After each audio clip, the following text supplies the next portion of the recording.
Okay, let's just start with the big question right up front. Our tools are definitely getting smarter, but are we getting any wiser? It's a question that really cuts to the heart of everything happening in technology right now. So let's frame our thinking around this one core idea for the next few minutes. Is all this incredible new AI actually making us fundamentally better at what we do? Or is it just cranking up the speed dial and making us faster? And look, this isn't just some abstract idea. Let's talk numbers. A 2024 Stack Overflow study found that a whopping 76.6% of software developers are either already using AI tools or are planning to get on board. This isn't a trend anymore, folks. It's a full-blown revolution in how we build things. So, why is everyone jumping on this train?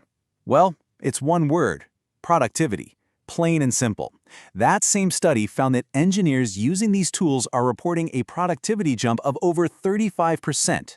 Now think about that. That's not just a little boost. That's a massive, game-changing leap forward. But, okay, what's holding all of this up?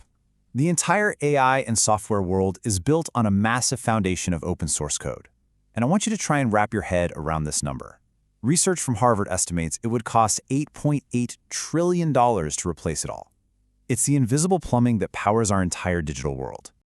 But, and you knew there was a but coming, right? This mad dash for speed, it's not all smooth sailing.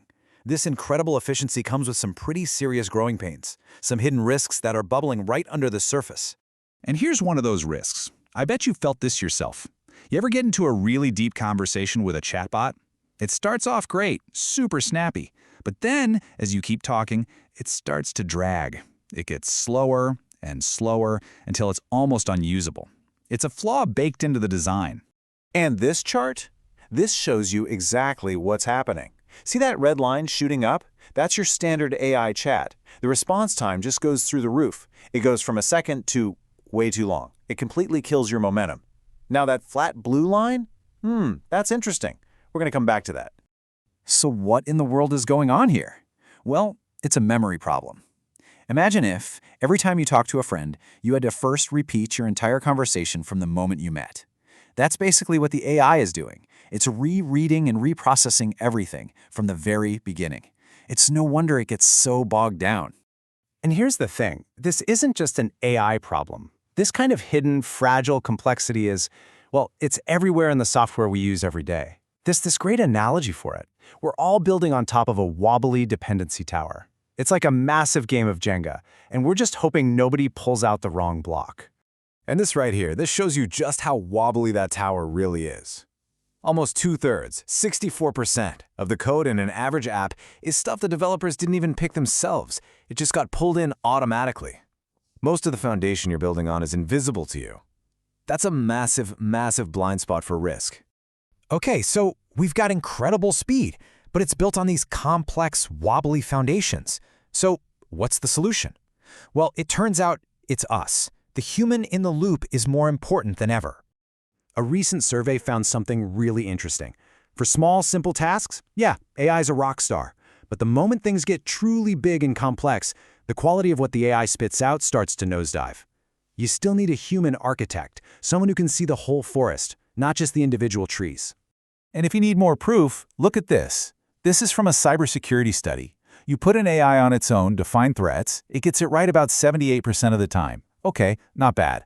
A human expert working alone, a bit better, 82. But look what happens when you team them up. Boom, 95%. It just skyrockets. This isn't a competition, it's a partnership. So this really brings us to the next phase, right? We're moving out of this chaotic, let's throw AI at everything phase and into something more thoughtful. We're moving from chaos to strategy. Okay, remember that AI slowdown problem we talked about? Well, some smart folks came up with a fix. It's called the memory block protocol. And honestly, the best way to think about it is that it teaches the AI to take notes.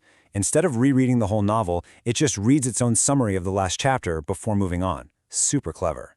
And this is basically what it looks like in action. You have a conversation, then the protocol kicks in, it takes that whole chunk of dialogue, boils it down to the absolute essentials, and sticks that into its memory. The rest gets filed away.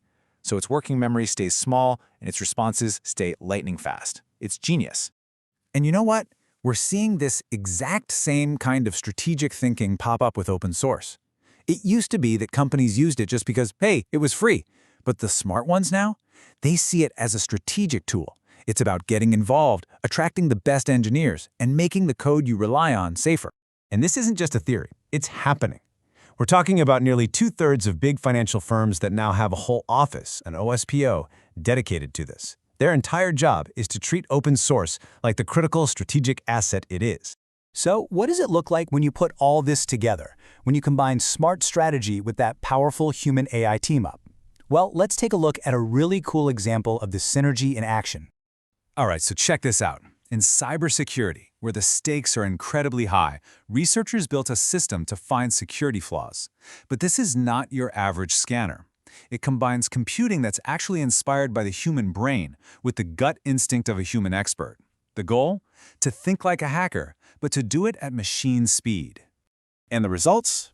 They are just off the charts. First up, accuracy, a nearly 95% threat detection rate. It's finding things that other tools would just completely miss. Next, speed.